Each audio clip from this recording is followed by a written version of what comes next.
فارس نے اسبات میں سر ہلایا اور وہاں سے باہر نکل گاڑی میں آ کر بیٹھ گیا۔ زوہا تیز قدموں سے ان کے پاس آئی تھی۔ سوری گائز، آج میں لیٹ ہو گئی اور لیکچر سٹارٹ نہیں ہوا کیا؟ 10 منٹ اوپر ہو گئے ہیں۔ وہ لیزا اور ہما کو باہر آرام سے بیٹھا دیکھ کر بولی۔ آج ہم نے لیکچر سکپ کیا ہے، لیزا نے کہا، کیونکہ یہ پلان کے مطابق تھا۔ کیا؟ لیکن کیوں یار؟ زوہا حیران ہوئی۔ بس میرا دل کر رہا تھا اس لیے چھوڑ دیا، لیزا آرام سے بولی تو زوہا کی آنکھیں پھیلیں۔ لیزا، تم نے آج تک کالج میں کبھی لیکچر سکپ نہیں کیا تھا اور آج یونی میں کر رہی ہو؟ اچھا تم یہ موبائل پکڑو۔ لیزا نے زوہا کو اپنا موبائل پکڑایا جسے زوہا حیرت سے پکڑ گئی۔ ہما تم چلو میرے ساتھ، لیزا نے کہا تو ہما کھڑی ہوئی۔ کیا تم دونوں ٹھیک ہو؟ اور لیزا تم اتنا عجیب بیہیو کیوں کر رہی ہو یار؟ ارے زوہا تم پریشان مت ہو، میں بالکل ٹھیک ہوں اور کوئی عجیب بیہیو نہیں کر رہی۔ بس میں اور ہما ایک کلاس میں جا رہے ہیں، تم نے دور کھڑے ہو کر وہاں کا نظارہ کرنا ہے، وہ ایکسائٹمنٹ کے ساتھ بولی۔ کیا مطلب ہے نظارہ کرنا ہے؟ زوہا الجھی ہوئی نظروں سے ان دونوں کو دیکھنے لگی، جس پر ہما کندھے اچکا گئی۔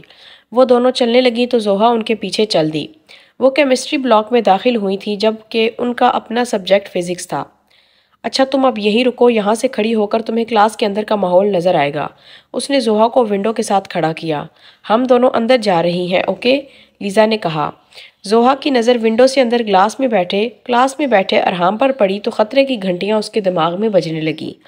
اس سے پہلے کہ وہ انہیں روکتی وہ دونوں کلاس میں داخل ہو چکی تھیں۔ سر مجھے آپ سے ایک ضروری بات کرنی ہے، لیزا نے کلاس میں داخل ہو کر کہا۔ ارحام اسے اپنی کلاس میں دیکھ کر شاکڈ ہوا۔ جی کہیے۔ میرا موبائل چوری ہو گیا ہے۔ لیزا کی بات پر سر نے سوالیہ نظروں سے اس کی طرف دیکھا۔ میں نے اپنا بیک گراؤنڈ کی سیڑھیوں پر رکھا تھا اور وہاں ارحام بیٹھا تھا۔ لیزا کے منہ سے یہ بات سن کر ارحام حیرت سے اسے دیکھنے لگا۔ وہ اس پر چوری کا الزام لگا رہی تھی۔ ارحام لیکن وہ ایسا بالکل بھی نہیں کر سکتا۔ ارحام تو نہایت ہی شریف اور اچھا لڑکا ہے، سر نے حیرت سے کہا۔ لیکن میں ایک بار اس کا بیگ چیک کرنا چاہوں گی، تبھی مجھے تسلی ہوگی کہ اس نے میرا موبائل نہیں چرایا۔ ارحام پریشان نظروں سے لیزا کو دیکھ رہا تھا۔ اس کی چھٹی حس کچھ غلط ہونے کا بتانے لگی۔ ٹھیک ہے، اگر آپ اپنی تسلی کے لیے اس کا بیگ چیک کرنا چاہتی ہیں تو میں کر دیتا ہوں، سر نے کہا تو لیزا نے اس بات میں سر ہلایا۔ سر ارحام کے پاس آئے اور اس کے بیگ کی زپ کھولی۔ بکس کو باہر نکالنے کے بعد ان کے ہاتھ ایک چیز آئی جسے دیکھتے ہی سر اور وہاں بیٹھے سبھی اسٹوڈنٹس شاکڈ ہو گئے اور ارحام کو اپنے سر پر آسمان گرتا ہوا محسوس ہو رہا تھا۔ اس کے بیگ سے گرلز کا پرسنل سٹف نکلا تھا۔ ارحام سکتے کی حالت میں انہیں دیکھ رہا تھا۔ اسے اپنے رونگٹے کھڑے ہوتے محسوس ہو رہے تھے۔ ونڈو میں کھڑی زوہا کو حیرت کا شدید جھٹکا لگا۔ لیزا اس کے ساتھ ایسی گھٹیا حرکت کیسے کر سکتی تھی؟ ارحام، سر کے چلانے کی آواز سے وہ ہوش میں آیا۔ جی سر، کیا ہے یہ سب؟ اس نے جلدی سے انہیں واپس بیگ میں رکھ کر پوچھا۔ سر میں کچھ نہیں جانتا، ارحام کے کہنے کے بعد لیزا کی طرف دیکھا جو فاتحانہ نظروں سے اسے دیکھ رہی تھی۔ تو کون انہیں تمہارے بیگ میں رکھ گیا؟ وہ غصے سے بولے، جس پر ارحام نظریں جھکا گیا۔ کلاس کے سبھی اسٹوڈنٹس اب ارحام پر ہنس رہے تھے اور طرح طرح کی باتیں بنا رہے تھے۔ دیکھو تو ہم اسے کتنا شریف سمجھتے تھے اور یہ کیا نکلا، ایک اسٹوڈنٹ نے کہا۔ ہاں کتنا شریف ہے یہ تو اب دکھ ہی رہا ہے، دوسرے اسٹوڈنٹ نے کہا تو ارحام میں ان سے نظریں ملانے کی ہمت نہ رہی۔ خاموش ہو جائیں سب، اور ارحام تم کلاس سے باہر جاؤ، لیکچر ختم ہونے کے بعد مجھ سے ملنا، سر نے کہا اور ارحام اپنا بیگ اٹھائے اٹھ کھڑا ہوا۔ باہر کی جانب چلتے ہوئے وہ ایک پل کے لیے رکا اور لیزا کی طرف دیکھنے لگا۔ کچھ تو تھا اس کی آنکھوں میں کہ ایک پل کے لیے لیزا کے ہونٹوں سے مسکراہٹ غائب ہو گئی۔ ارحام کلاس سے باہر نکلا تو سر لیزا سے مخاطب ہوئے۔ آپ کہیں اور اپنا موبائل دیکھیں، اس کے پاس نہیں ہے۔ اوکے سر، لیزا کہتی ہوئی باہر نکلی، ساتھ ہی ہما بھی نکل آئی۔ تم دونوں نے یہ بہت غلط کیا، بدلہ لینے کے لیے یہی گھٹیا پلان ہی ملا تھا کیا؟ زوہا نے افسوس کے ساتھ کہا۔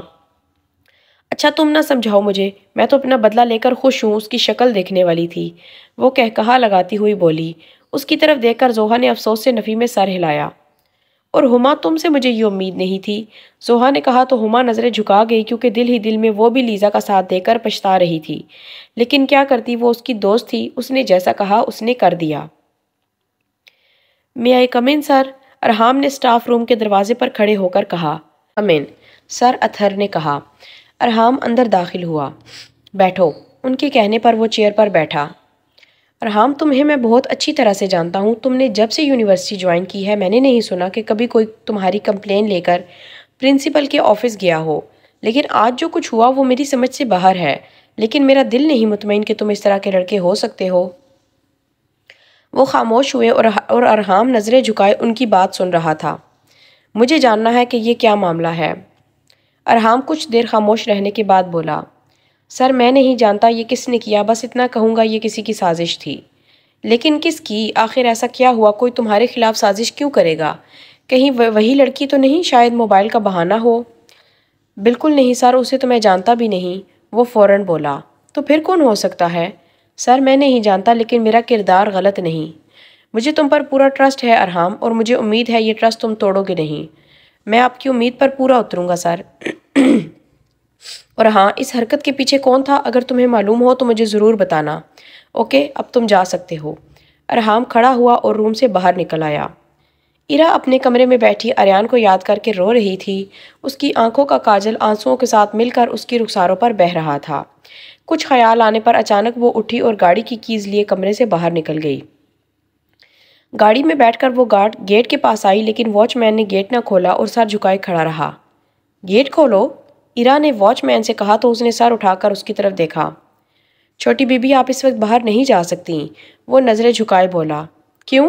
باہر جانے کے لیے مجھے تمہاری پرمیشن چاہیے کیا؟ اس نے سوالیہ نظروں سے واچ مین کی طرف دیکھا۔ صاحب جی نے سختی سے کہا ہے آپ کو شام کے بعد گھر سے نہیں نکلنے دینا۔ میں نے کہا گیٹ کھولو، وہ تلخ لہجے میں بولی۔ واچ مین پھر سے سر جھکائے کھڑا ہو گیا اور ایرا غصے سے گاڑی سے باہر نکل کر اس کے پاس آئی۔ اس نے واچ مین کے ہاتھ میں موجود گن پکڑ کر اس کے سر پر رکھی۔ تمہیں اپنی جان کتنی پیاری ہے، وہ آنکھوں میں وحشت لیے بولی۔ چھوٹی بی بی، آپ یہ کیا کر رہی ہیں؟ تمہیں ایک فیصلہ کرنا ہوگا، یا میرے لیے گیٹ کھولو گے یا پھر آج اپنی زندگی سے ہاتھ دھو گے۔ واچ مین نے اکڑی ہوئی گردن کے ساتھ نظریں گھما کر اپنے پاس کھڑے 3 گارڈز کو دیکھا، لیکن وہ خاموش رہے۔ ایرا کے غصے کو یہاں سب جانتے تھے۔ جی میں کھولتا ہوں، اس نے کہا تو ایرا نے گن زمین پر پھینکی اور واپس گاڑی میں بیٹھ گئی۔ گیٹ کھولنے پر وہ باہر نکلی اور فاسٹ سپیڈ سے گاڑی ڈرائیو کرنے لگی۔ کچھ دیر بعد اس نے سپیڈ سلو کی اور آس پاس دیکھنے لگی۔ آریان، کہاں ہو تم اور کتنا تلاشوں تمہیں؟ پلیز آ جاؤ۔ خود کلامی کرتے ہوئے وہ سٹیئرنگ کو گھما رہی تھی۔ 2 گھنٹے سڑکوں پر گاڑی دوڑانے کے بعد بھی اسے آریان کہیں دکھائی نہیں دیا تھا۔ فارس گھر آیا تو سب سے پہلے ایرا کے کمرے کا رخ کیا۔ گڑیا، کمرے میں داخل ہونے سے پہلے اس نے ایرا کو پکارا، لیکن آگے سے کوئی آواز نہ آئی۔ اس نے سوچا ایرا سو چکی ہے، لیکن روم کی لائٹ آن تھی۔ وہ دروازہ کھولے اندر داخل ہوا، لیکن ایرا اسے کہیں دکھائی نہ دی۔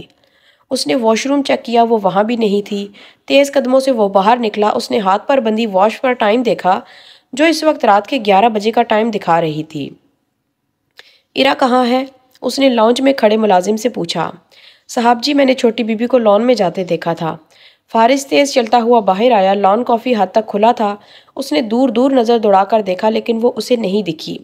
اچانک فارس کی نظر اس جگہ پر پڑی جہاں ایرا کی گاڑی کھڑی ہوتی ہے، لیکن آج نہیں تھی۔ واچ مین، ایرا کہاں ہے؟ وہ چلایا۔ صاحب جی، چھوٹی بی بی بہت ضد کر رہی تھی کہ انہوں نے باہر جانا ہے۔ میں نے جب تمہیں روکا تھا کہ شام کے بعد وہ باہر نہیں نکل سکتی، پھر کیوں جانے دیا اسے؟ اس نے واچ مین کو گریبان سے پکڑا۔ صاحب جی، انہوں نے مجھ پر گن تان لی تھی، اس نے کانپتے ہوئے کہا۔ بزدل انسان، جب میں واپس آؤں تو یہاں دکھائی مت دینا۔ فارس نے ایک زوردار پنچ اس کے منہ پر مارا اور اپنی گاڑی میں بیٹھا۔ ایرا ڈرائیو کر رہی تھی جب اس کی گاڑی کا فیول ختم ہو گیا۔ اس نے پوری سڑک پر نظر دوڑائی تو سڑک سنسان تھی۔ اس نے اپنا موبائل اٹھانا چاہا، لیکن موبائل تو وہ لے کر ہی نہیں آئی تھی۔ وہ وہیں بیٹھ کر رونے لگی۔ ایک آریان کو ڈھونڈنے کی کوشش اس بار پھر سے ناکام رہی تھی۔ دوسرا رات کے 12 بجنے والے تھے اور وہ یہاں بے آسرا تھی۔ وہ ہاتھوں میں چہرہ لیے رو رہی تھی جب اس کی سماعت میں کچھ لڑکوں کی آوازیں پڑی۔ صبح کے 6 بجے تھے۔ علایا نے ایکسرسائز کے لیے لائٹ گرین کلر کی ٹائٹس اور شرٹ پہنی، بالوں کو باندھے وہ لان کی پچھلی جانب جہاں اس وقت کوئی نہیں آتا تھا چلنے لگی۔ آریان کی آنکھ جلدی کھل گئی تھی۔ کچھ دیر لیٹے رہنے کے بعد وہ اٹھا اور واش روم گھس گیا۔ واش روم سے آ کر وہ اپنے سلکی لائٹ براؤن بالوں میں انگلیاں چلاتا ہوا ونڈو کے پاس آیا اور کرٹن سائڈ پہ کیا۔ اس کی نظر لان میں ایکسرسائز کرتی ہوئی علایا پر پڑی، جو اس وقت اپنے کام میں شدت سے مصروف تھی۔ آریان ہاتھ باندھے اسے دیکھنے لگا۔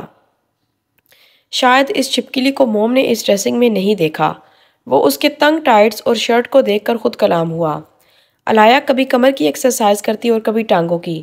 آریان یہ منظر نہایت دلچسپی سے دیکھ رہا تھا، ساتھ اپنی تھوڑی پر ہلکی بڑی شیو کو 2 انگلیوں سے سہلا رہا تھا کہ کندھوں کی ایکسرسائز کرتے ہوئے علایا نے اپنا رخ اوپر کی جانب کیا اور اس کی نظریں آریان کی نظروں سے ٹکرائیں۔ آریان نے فوراً سے کرٹن آگے کیا اور واپس بیڈ پر آ کر بیٹھا۔ وہ اس کے بارے میں سوچ ہی رہا تھا جب اس کے روم کا ڈور ناک ہوا۔ اس نے ڈور کھولا تو علایا ہاتھ باندھے اسے تیکھی نظروں سے دیکھنے میں مصروف تھی۔ آریان نے آئی برو اچکائے جس کا مطلب تھا کیا تمہیں شرم نہیں آتی یہاں ونڈو میں کھڑے ہو کر مجھے گھور رہے تھے؟ وہ اپنی نظریں آریان پر گاڑتی ہوئی بولی۔ میں اور تمہیں دیکھ رہا تھا؟ خوش فہمی ہے تمہاری۔ تو کیا تمہارا جن اس گھر میں رہتا ہے؟ او مائی گاڈ، آنٹ اور انکل کو تو آج تک پتہ ہی نہیں چلا کہ آریان خانزادہ کا ایک عدد جن بھی یہاں رہتا ہے، وہ طنز سے بولی اور اسے دیکھ کر آریان نے دانتوں تلے لب دبایا۔ آریان کی نظر مہاویرا پر پڑی جو کمرے سے نکل کر لاؤنج کی طرف آ رہی تھی۔ وہاں سے اوپر کا منظر صاف دکھائی دیتا تھا۔ موم آ رہی ہیں اور تم اس ڈریسنگ میں میرے کمرے کے دروازے پر کھڑی ہو، اس نے سرگوشی نما کہہ کر علایا کو کمر سے پکڑ کر روم کے اندر کھینچا۔ اس کے اچانک عمل پر علایا کی چیخ نکلنے لگی جسے آریان نے ہاتھ سے دبا دیا۔ زور سے دروازہ بند ہونے کی آواز مہاویرا کی سماعت میں پڑی اور وہ سیڑھیوں کی طرف بڑھی۔ کیا ہے؟ کیوں دروازہ بند کیا ہے؟ جانے دو مجھے۔ علایا دروازہ کھولنے لگی جب آریان نے اسے پکڑا۔ پاگل ہو گئی ہو، موم آ رہی ہیں تو میں کیا کروں؟ علایا بول رہی تھی کہ آریان اس کا ہاتھ پکڑے واش روم میں گھس گیا۔ چھوڑو مجھے، وہ بول رہی تھی جب آریان نے ہاتھ رکھ کر پھر سے اس کی بولتی بند کر دی۔ مہاویرا روم میں داخل ہوئی۔ دروازہ کھلنے کی آواز سے آریان کو معلوم ہو چکا تھا۔ علایا اس کا ہاتھ ہٹاتے ہوئے بولنے کی کوشش کر رہی تھی۔ شش! آریان نے اسے دیوار کے ساتھ لگایا اور علایا اس کی گہری کالی آنکھوں میں دیکھنے لگی۔ مہاویرا نے جب دیکھا کہ آریان واش روم میں ہے تو بنا کچھ کہے روم سے باہر نکل گئی۔ علایا ابھی تک اس کی آنکھوں میں دیکھ رہی تھی۔ دروازہ بند ہونے کی آواز سن کر آریان نے اس کی براؤن آنکھوں کے آگے چٹکی بجائی تو وہ ہوش میں آئی۔ موم چلی گئی ہیں، اب تم جا سکتی ہو، وہ واش روم کا دروازہ کھول کر بولا تو علایا بنا کچھ کہے باہر نکل گئی۔ پاپا، ماما، ہمارے کالج کا ٹرپ جا رہا ہے کراچی بیچ پر، مجھے بھی ساتھ جانا ہے، عشاء رات کے وقت ڈنر کرتے ہوئے آہل اور زائشہ سے کہہ رہی تھی۔ کراچی بھی بھلا کوئی گھومنے کی جگہ ہے؟ لوگ کراچی سے اسلام آباد آتے ہیں اور تم اسلام آباد سے کراچی جا رہی ہو؟ لیزا نے اسے گھورتے ہوئے کہا۔ ماما، میں آپ دونوں سے بات کر رہی ہوں۔ لیزا آپ ہی کیوں بول رہی ہیں درمیان میں؟ وہ چشمے کو انگلی سے دھکیلتی ہوئی بولی۔ ٹھیک ہی تو کہہ رہی ہے، وہ کراچی میں ہے ہی کیا کہ وزٹ کیا جائے؟ زائشہ نے کہا۔ ماما، آپ بھی آپی کے ساتھ مل گئی ہیں؟ عشاء نے رونے والا منہ بنا کر آہل کی طرف دیکھا۔ ارے بھائی، وہ کہہ رہی ہے تو ٹرپ پر جانا ہے تو مسئلہ کیا ہے؟ سب بچے جا رہے ہیں، بس ہو گئے بیٹی کی طرفداری میں شروع، زائشہ نے کہا۔ ویسے پاپا، کبھی آپ نے میری سائیڈ بھی لی ہے؟ اس طرح ہمیشہ عشاء کی طرفداری ہی کرتے ہیں، لیزا نے منہ بسورا۔ ارے تم دونوں ہی میری جان ہو، تم بڑی ہو، سمجھدار ہو، اور یہ ابھی چھوٹی ہے، ناسمجھ ہے، آہل نے لیزا کو سمجھایا۔ اتنی چھوٹی نہیں ہے یہ جتنی یہ کم عقل ہے، زائشہ نے کہا تو عشاء نے منہ بسورا۔ پاپا، مجھے ٹرپ پر جانا ہے۔ میرا بچہ ضرور جائے گا، پریشان نہیں ہونا، اوکے، آہل نے کہا تو عشاء کی بتی سی کھلی۔ ارے آپ کو معلوم بھی ہے کراچی کتنا دور ہے؟ یہ کیسے اسکول ٹیچرز ہیں جو کراچی جا رہے ہیں ٹرپ کے لیے؟ زائشہ نوالا پلیٹ میں رکھ کر بولی۔ ماما بالکل ٹھیک کہہ رہی ہیں، کراچی واقعی ہی بہت دور ہے، لیزا نے کہا۔ آپ چپ رہو، میں کبھی آپ کے معاملے میں بولی ہوں کیا؟ عشاء نے کہا تو لیزا نے اسے گھوری سے نوازا۔ بھائی عشاء ٹرپ پر جا رہی ہے، بس فائنل ہو گیا۔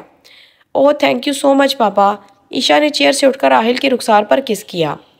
میرا بچہ، تھینک یو کی ضرورت نہیں، بس وہاں ہر 15 منٹ بعد پاپا کو کال کر کے خیریت بتانی ہے، اوکے؟